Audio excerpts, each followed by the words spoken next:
Good morning, everyone. Who am I? My name's Mike Salthouse. I'm the Head of External Affairs at the NorthStandard. NorthStandard is a P&I club. It's the UK's largest P&I club. We insure about 20% of world shipping. And then through our partners at the International Group, and I think Nick and Camilla from the Secretariat are here today, we reinsure about 90% of the world's tonnage, I'm sure, as you know. I say 90%. For a few years ago, the group would boast that it collectively provided insurance for 95% of the world's tanker fleet. That figure has dropped really quite significantly over the last 2 years, and some of the reasons behind that and some of the consequences, I want to explore later. But moving on, I don't know how many of you were at the opening ceremony yesterday. Was it just a quick show of hands? Were you at the opening ceremony? Who heard? Yeah, good. Okay, because I think we all had the privilege of hearing probably the best introductory speech I've ever heard at one of these events by Lee Hsien Loong, currently the Senior Minister of Singapore, formerly the Prime Minister, obviously. And I don't think I've ever heard a better exposition, a better explanation of how the shipping industry has got to where it is, how it has benefited from globalization and the removal of trade barriers, and the challenges that it faces today. And actually, those challenges are really quite scary. They're quite profound. So what I'd like to do really over the next 40 minutes or so with our expert panel is unpick some of the issues that were raised yesterday and understand what they mean for us at a very practical level. So just by way of introduction, although I think probably most of them don't need any introduction at all, but they will get one anyway. We have Nikolaus Schües here from representing his capacity as the chairman and president of BIMCO. BIMCO, as you know, it's a owners membership group, and it comprises approximately 60% of the world's ship owners. And you also obviously are a ship owner in your own right, quite an interesting and diverse fleet, which I was looking at just yesterday.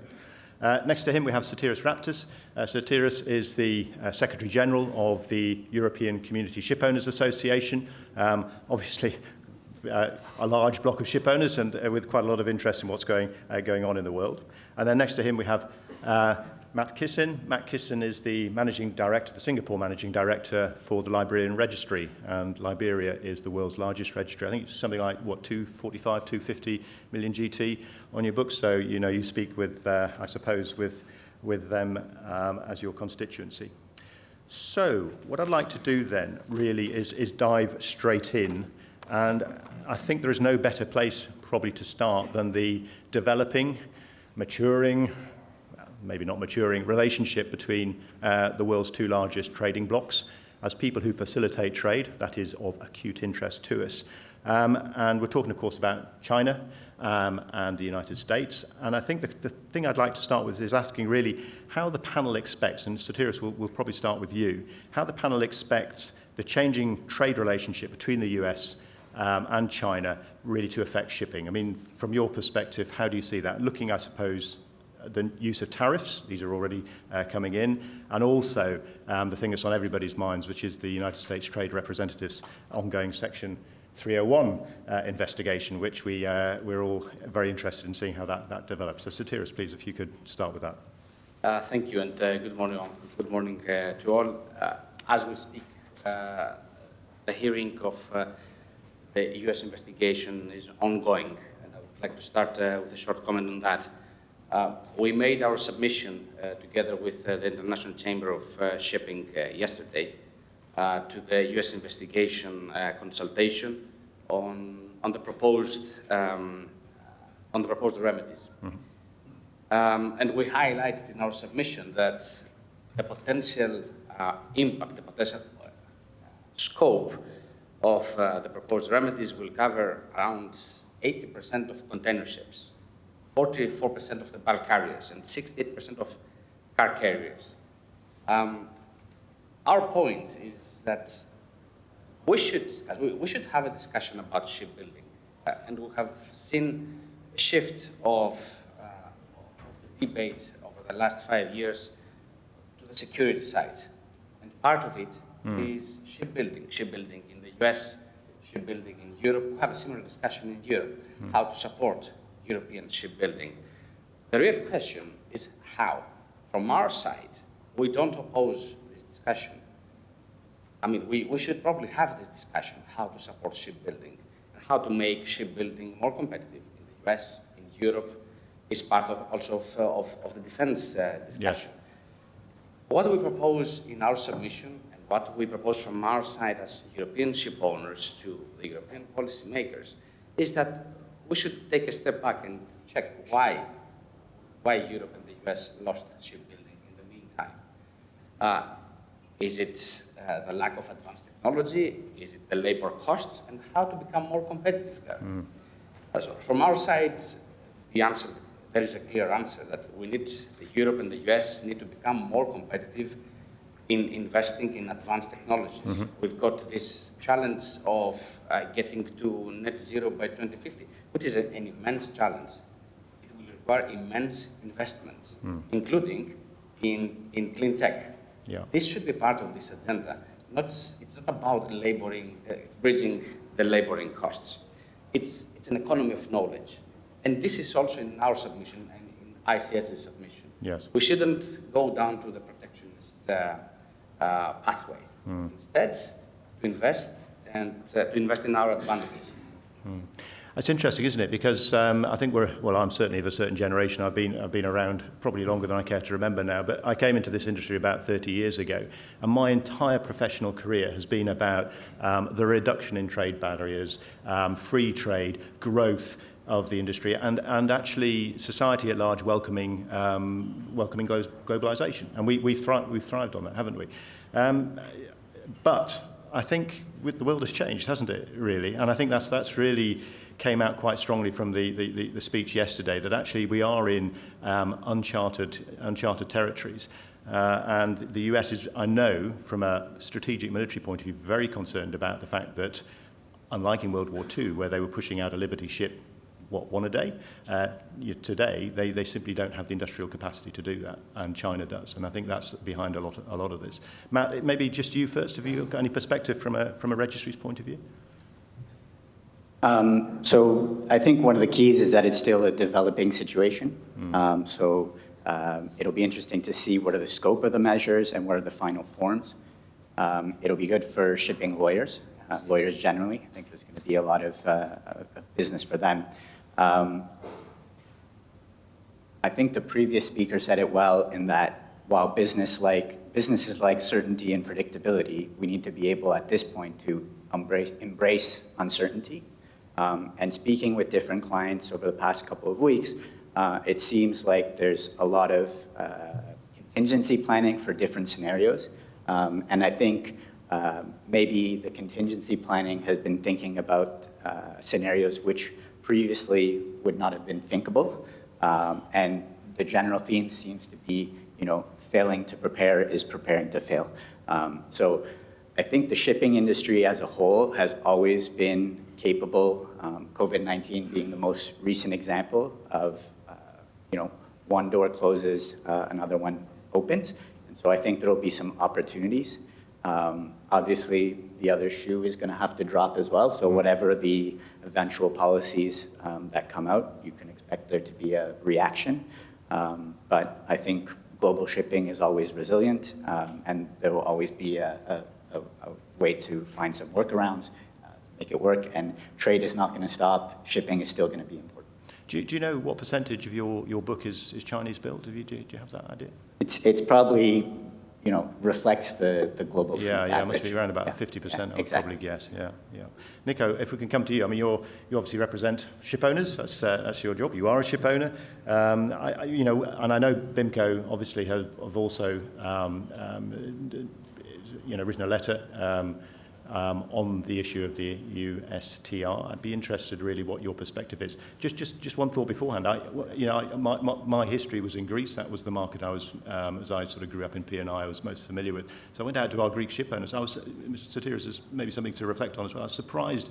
Actually, it was quite a muted response initially. I expected, table banging, the usual stuff, but not initially anyway. I don't know whether the views have sort of matured a little bit. But Nico, your ship owner's perspective on this. Yes. Thank you, Mike, and thank you very much for having us on this panel. And it's good to be in Singapore because in Germany we sometimes feel so very opinionated. obsessed about this discussion. And yesterday, the contribution from Minister Lee was really a very, very impressive summary of the situation. It was good for me to see how you can look objectively at different interests of the nations. Now, BIMCO has commented very clearly in a letter what we think about USTR, and I had hoped, we called our rep in the US, I had hoped that this morning we could give you an insight of what happened yesterday, but it was a closed shop so far, so we cannot share. But what we can share is our view on what happens if America would adopt these penalization of Chinese-built or Chinese parts of a fleet when calling ports. The only party that will be really harmed will be the consumer in the United States. Globally, the exchange with the United States only is about 12%. So the impact on the global fleet will be limited. But of course, for the consumers, it will become substantially more expensive to import products because the ports will concentrate on single port calls calling the US, so you will have congestion. You will have, of course, an increase in the cost for the containers as such. Due to the penalization, you will have a split market. Probably some companies will split into two DOC holders, one with the Chinese-built fleet or partly Chinese-built fleet, some with exclusively Japanese or Korean-built fleets. Of course, they will take a large premium in bringing products to the US. So the container market will suffer substantially. In the local ports, which are used for feedering at the moment by the international carriers, you will lose a lot of jobs. In the end, the tonnage, and I agree, Sotiris, that there may be a valuable discussion about building ships, but this USTR policy will not bring a single order of ships into a United States-based shipyard because it's simply too expensive. So there will be no effect on that. And finally, there will be a very big effect on exports from the United States, which is grains, soybeans, corn, and coal, and those will become substantially more expensive. So in the end, it's a policy which so far we fail to understand how you can do that in the interest of Make America Great Again policy. Yeah. Yeah, I mean, it's difficult to see who wins in this, really, isn't it? It doesn't really seem, from our perspective, to necessarily benefit US shipbuilding in the way that perhaps it's intended. Tariffs, any thoughts on tariffs? I mean, that's the other, I don't know, the other sort of headline policy that Trump has introduced. It seems to be upsetting a lot of people, Canada particularly, but Europe's also twitching nervously. I mean, from a shipping perspective, do we just say, well, this is a feature of trade, we're largely isolated from that, or do you see that having any sort of particular impact on ship owners, trading, charterers? Maybe Nikolaus, start with you, and then move down to Sotiris and Matt. Well, so far the analysis of what tariffs would imply, and especially not the tariffs, but also the retaliation of these tariffs. Mm-hmm. There are pros and cons for the ton mileage globally. In the end, the proof will be in the pudding, and we don't really know yet what it will imply.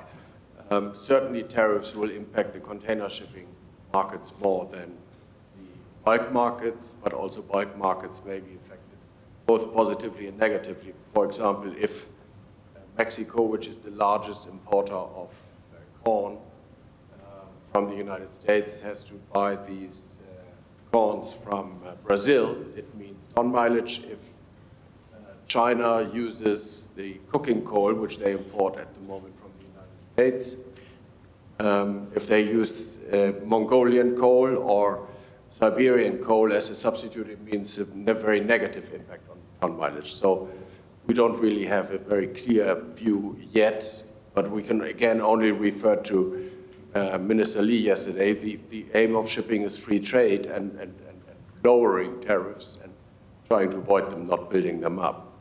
Yeah, and actually, just a thought. If I could just encourage you just to bring your microphones a little bit closer, because I think it might be cutting out a little bit.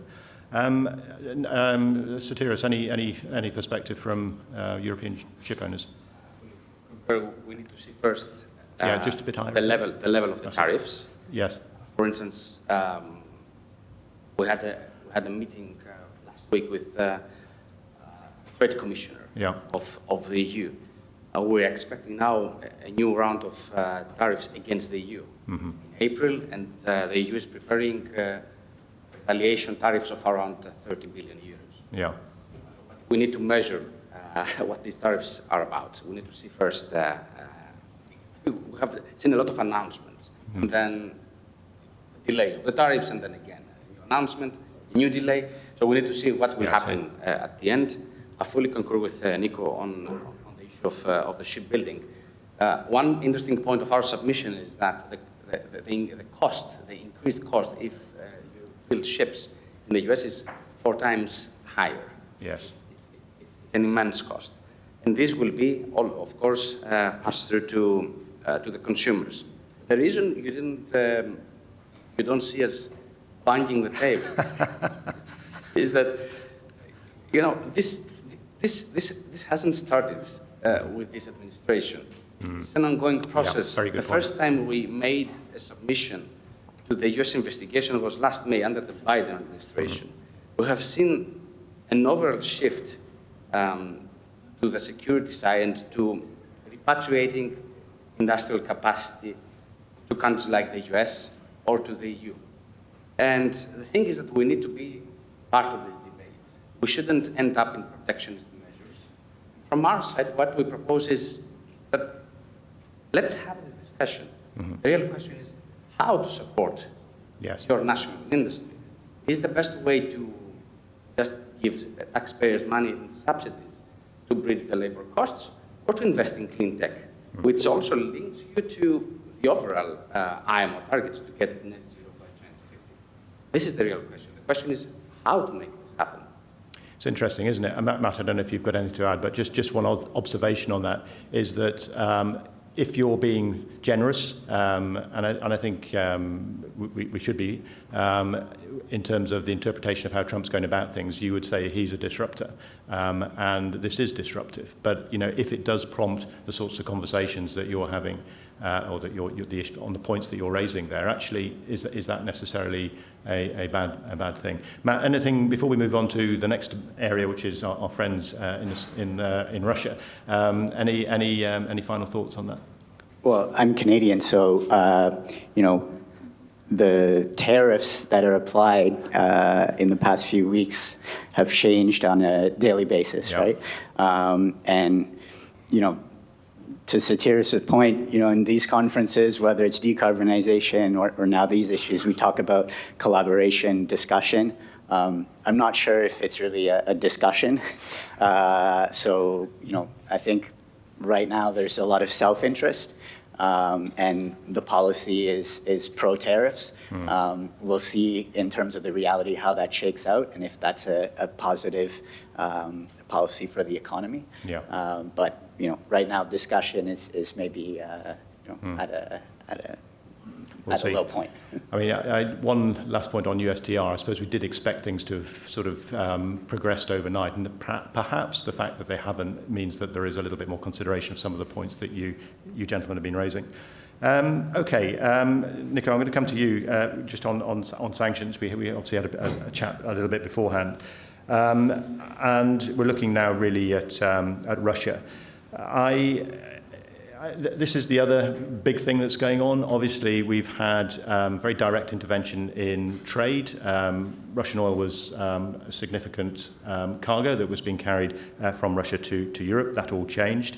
But now we're in a position where a lot of us might expect US sanctions on Russia and the carriage of Russian oil to be withdrawn, and query what happens when European Union sanctions, UK sanctions, which certainly I'm subject to, remain in place.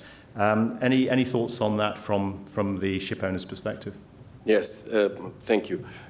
First of all, BIMCO is a non-political organization, so we cannot say anything about the sense or non-sense of sanctions. You are right on the European sanctions. There's no sign of any of them being lifted.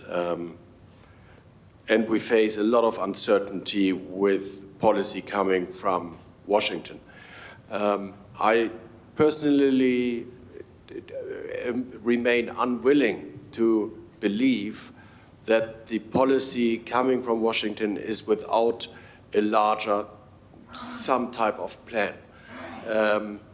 It is difficult to imagine that it is almost coincidental or aleatoric or situation-driven what comes from there. So we hope, or I hope, that there is some type of master plan behind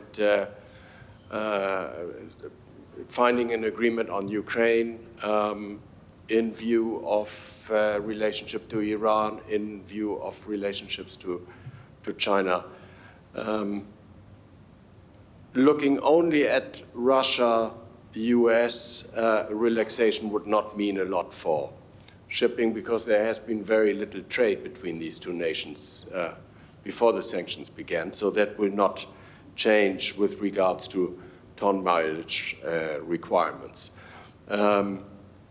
One thing that may change the situation is that if the sanctions are lifted, the Russian oil industry has easier access to spare parts and thereby can increase their oil industry again.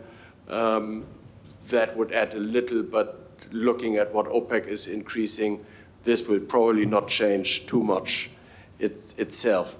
Where we have an impact, of course, is if there is a solution with Russia, it would imply some type of solution with the Ukraine, which would be good for the bulk markets, exporting grain from the Ukraine, and also for the LPG markets, exporting ammonia, etc., from Ukraine. And then we could expect that a relaxation with Russia would also imply some type of agreement on Russian support of Iran, and diminishing Russian support of Iran would probably have an impact on the Houthis because they are a delegate of the Ayatollahs.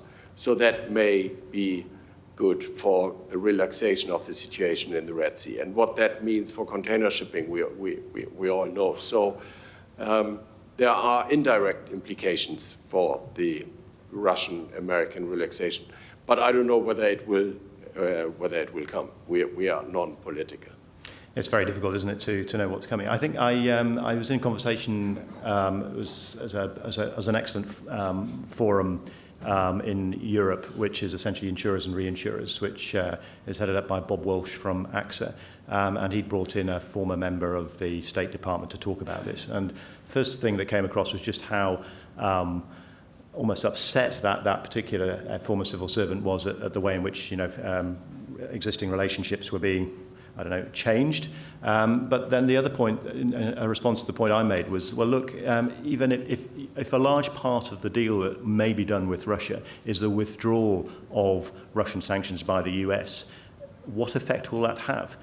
We are indirectly subject to US law as an insurer, but we're not directly subject to US law. We're subject to UK law. And if UK law remains unchanged, we will not be insuring vessels trading in breach of the existing sanctions regime.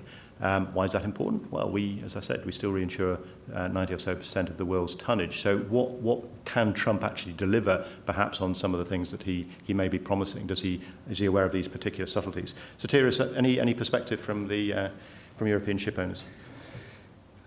Yeah, we are not a political organization either. We're following the situation very closely with the European Commission, who is in charge of the European sanctions. As you probably know, the Commission proposes to the 27 member states, and the member states decide by unanimity in the European Council. It's not news, it's in the press that on the European side, we haven't seen any signs of backtracking on the sanctions. No. It's the opposite. The Commission comes every second month with a new sanctions package. I think the last one was last month, and the whole package of the sanctions is renewed every 6 months. We haven't seen anything on the European side. The concern for us in the meantime is the potential environmental impact of an accident in the Baltic and the North Sea from the Russia shadow fleet. This is something that we have communicated well to the European authorities that they need to take measures. We will communicate our concern, but they need to take measures and decrease the risk of a major environmental accident in the area. Yeah. These ships come and go without having proper insurance, for instance. Yes. Yeah, I'm going to come back to that because I think there's a big issue there. Matt, just before we get there, any perspective really on, I mean, because the registries have actually done quite a lot of work, haven't they, with the Registry and Information Sharing Compact in terms of, you don't have much choice. I think you're headquartered in the United States, so you're going to be certainly respecting US sanctions, but I know you've had an engagement with other governments as well, so any thoughts?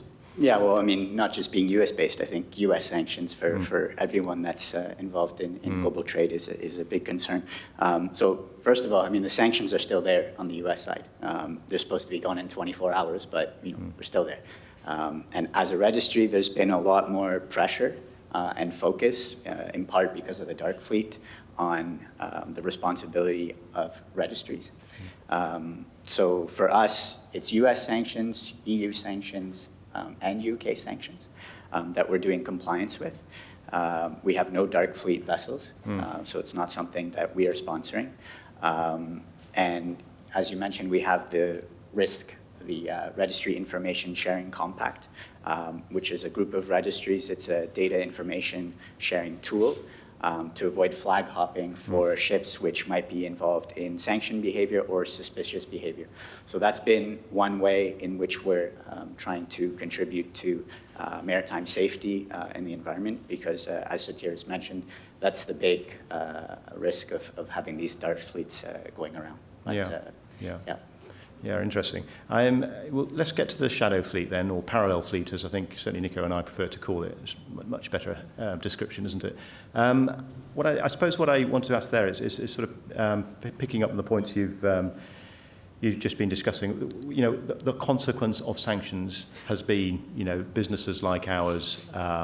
Well, sanctions have been enforced through businesses like ours. I chaired the sanctions committee from 2011 through till 2022 for the international group, and the level of knowledge of states about what we did grew exponentially in that period of time. And because we take 100% of the risk, because everybody needs liability insurance, or we thought everybody needed liability insurance, we were the sort of vehicle through which sanctions were delivered.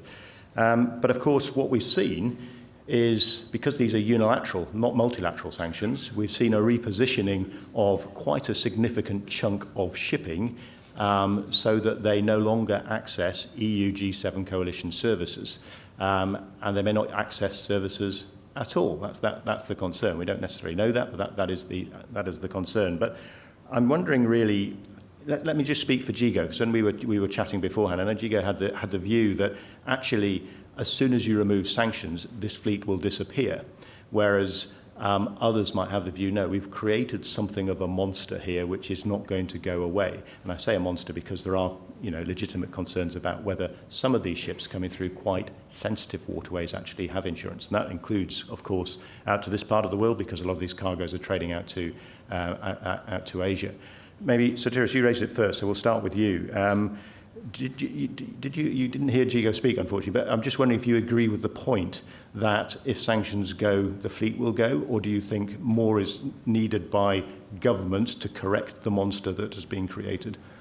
Monster is probably a pejorative term, but certainly we've created something where there are concerns about the quality of insurance, the quality of maintenance, the fact these ships are older, all those objective criteria. I don't think there is a real answer to this question. It's to be seen if the sanctions are lifted at some point in the future. But yeah, the real question why we've got the the shadow fleet. And part of the answer, I guess, is that the Russians wanted to become less reliant to the European fleet and to the global fleet. The shadow fleet is there. The immediate question we need to address is how to deal with the environmental risk, how to deal with the fact that all the ships come and go in the Baltic and the North Sea, and of course in all other European and international waters without proper insurance. What will happen in case of a major environmental accident? We've got accidents of less importance here and there. There are organizations reporting on them. But what will happen if we have a major accident? Who will clean up the area? And how can we avert an accident of this scale in the area? This is the real question. And we're working closely with the European authorities. You have seen different initiatives over the last couple of months. One of the initiatives the Commission has undertaken is to strengthen the regime of inspections of the ships crossing the Baltic and the North Sea and check whether they carry proper insurance. The process is ongoing, of course, but time is of essence there. So I think that we should probably focus more at that moment how to address the immediate risks. And yeah, of course, we can discuss about what will happen if the sanctions are lifted, as we all hope. Yeah, I don't think that we want to see the war ongoing there in Ukraine. The immediate risk is interesting, isn't it? Because one of the things that have been suggested is that states intervene on these ships. And of course, that runs quite contrary to UNCLOS, the United Nations Convention on the Law of the Sea, which we know, which is very much part of our rules-based system, which has allowed our trade, our industry to prosper so much.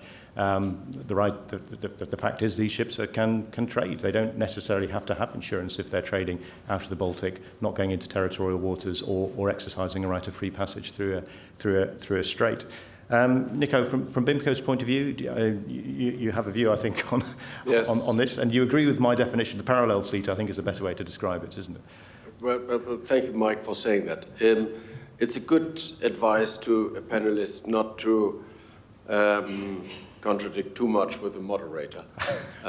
So I will try also not to do that. But we at BIMCO seriously call it a parallel fleet, and that is for a reason. What we are facing in the parallel fleet is a non-IG, non-international group insurance and a non-IACS, International Association of Classification Societies, classification. That as such, and I want to be careful, but I think it's important to say it anyway, that as such does not make the fleet dark or shadow. That makes it different. It's parallel. We have to be fair that there are new insurance groups potentially developing, that there are new classification societies potentially developing, and our industry is regulated by UNCLOS and by SOLAS. And as long as they fulfill that, we have to accept that, and we have to try not to be Eurocentric or in the insurance market to that extent London-centric in a way. Now, that being said, I totally agree with Sotiris that we have to be very, very strict and very robust with those ships that trade without SOLAS and UNCLOS conform insurance coverage or classification or labor law. When we speak about the, I almost said dark fleet. When we speak about the parallel fleet, we speak too little about the seamen involved because there may be very serious issue with union standards on these ships as well. So with those that are not playing by the rules, we have to be very strict. Also, as Sotiris said, to avoid, imagine there is a Russian ship, a Russian insured ship, making a damage in a country where Russia has an interest, probably they will pay. If that happens in the Baltic, will a Russian insurance pay damages? We don't know. So we have to be very careful where the coverage is not secured according to the regulation, but non-part of the established party as such doesn't make them bad. And the final comment, which I find very important, or BIMCO finds very important, you say it's a monster, which implies that it is big. 95% of the global fleet of the 60,000 ships are playing exactly by the rules. So we have to also mention that. It's not something that is growing, and for sure it will maybe not go away, but it will get smaller once the sanctions are over. So in a nutshell, yes, it's a very serious issue, but let's look at it with the calmness of Minister Lee yesterday. Yes, you have a very good perspective, wasn't it? From the registry's point of view, I mean, quite correctly, you don't sit there and say we only register vessels who are IAX or IG or whatever else. I mean, you have that's absolutely correct. That must continue. But equally, you're under pressure from your host nation, the United States, and other governments as well. Any perspective on this? And do you think it's something that's here to stay, and this is a phenomenon, or do you think it's it's going to reduce after if the US lifts sanctions first, then perhaps the UK and the European Union follow? So I'm going to disagree with the parallel fleet. I think that's a very good branding exercise. But if you're in the 95% that's complying, I'm not sure that you should be that concerned about labeling the 5% that might be, jeopardizing our reputation as an industry in the public sphere. So for the registry, we've invested a lot of resources, not just complying with the sanctions, but through discussions with the State Department and the OFAC list, but doing our own checks. Whether the dark fleet is here to stay, if you're trying to cripple a nation economically by removing them from the traditional system, I think it's a natural reaction for them to look for alternatives. Yeah. And I think maybe it's that there's a lot of sanctions at the moment, so the dark fleet is a larger size.